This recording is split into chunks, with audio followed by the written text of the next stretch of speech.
第三次问到，那时候的孔子已经51岁了，那老子当然早就已经归隐了哈。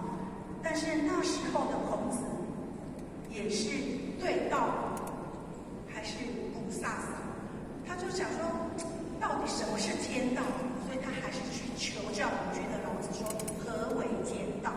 那老子就跟孔子说，能说清楚的道，不是真正的道。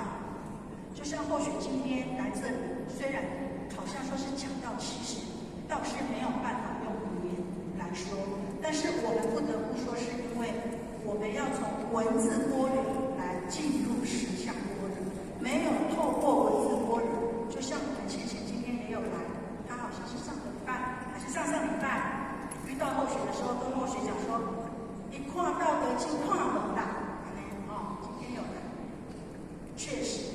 所以我们还是看不懂，所以我们还是要从文字般若上面，然后才来进入实相般若，不得不学，不得不从文字着手。但是老子说的，能说清楚的道，不是真正的道，道只能用心去悟嘛。